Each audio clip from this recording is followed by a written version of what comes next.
जीवन का आधार है भजन कर लो भाई बहन। बिना शिव की भजन किया कोई का उद्धार नहीं हुआ। आइए महादेव को अपना गुरु बनाएं भाई बहन। जीवन में सुख शांति ही शांति मिलेगा। भजन के माध्यम से मैं बता रहा हूं कि करा सुख में भजन मन लगाई न आई कवन दुख भैया।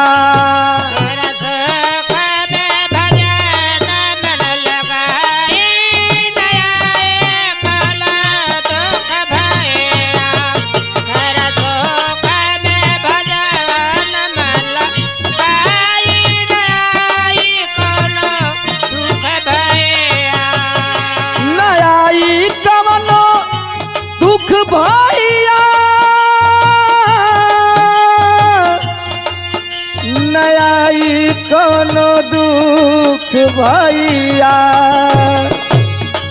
कर सुख में है कर सुख में भजन मन लगा नयाई कोनो दुख भैया।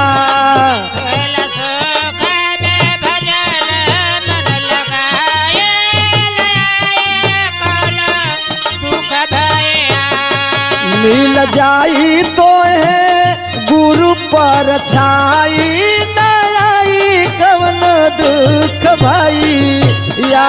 मिल जाए तो है पर छाई न आई कवन दुख भैया।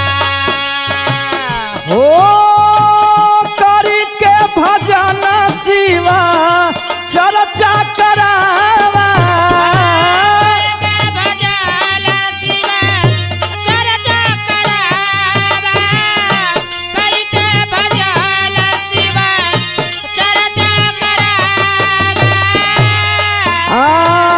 तीन सूत्र वाला बात सबके बतावा।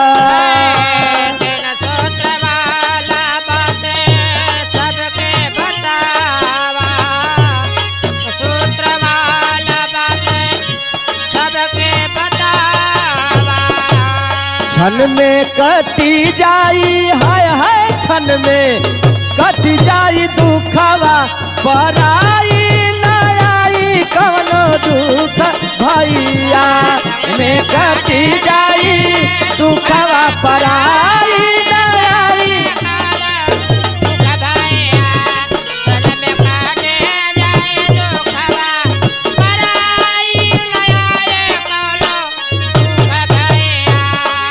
नई कवनो दुख भैया।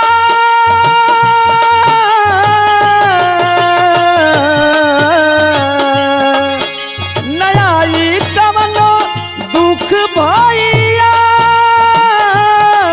नयाई कवन दुख भैया। क्षण में कटी जाई हाय क्षण में कटी जाई दुखवा पराई नयाई कवन दुख भैया।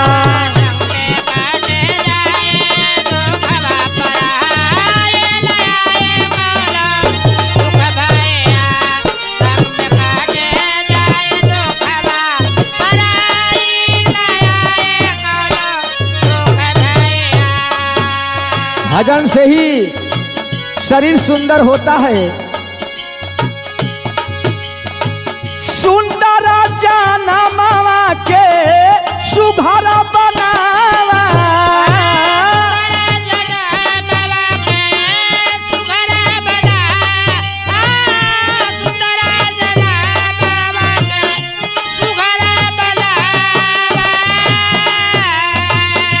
नहिया लगा के शिव गुरु के अपनावा।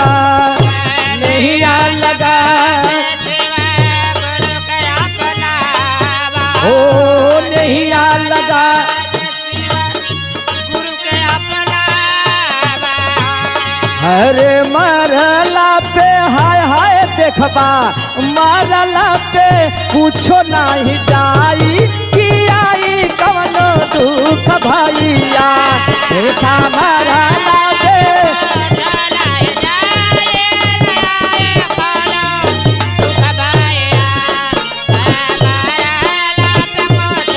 नहीं जाई कि आई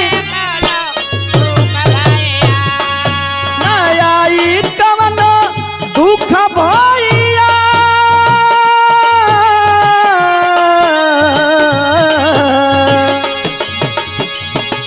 देखबा मरला पे हाय हाय देखबा मरला पे कुछो नहीं जाई कि आई कवनो दुख भैया देखा मरला पे कुछो नहीं जाई कि आई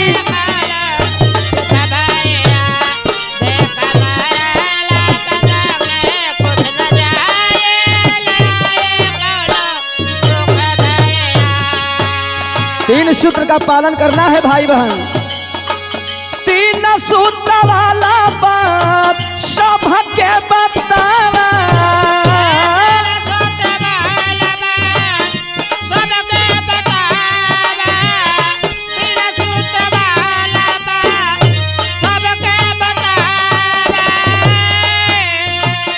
पालन के करा करम के जाना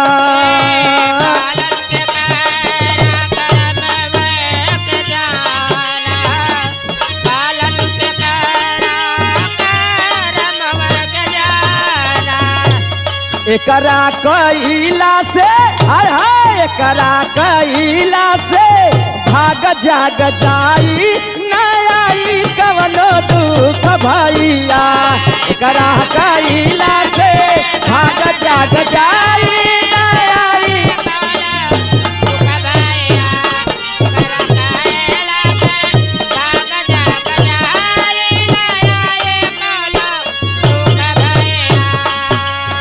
महादेव जी के भजन कैले से कोई दुख ना आवेला। जेकर नाथ भोलेनाथ उ अनाथ कैसे होई जेकर बाबा विश्वनाथ उ सनाथ कैसे होई। और पहिला में दया मांगा दूसरा में चर्चा क्या बात है ओ पहिला में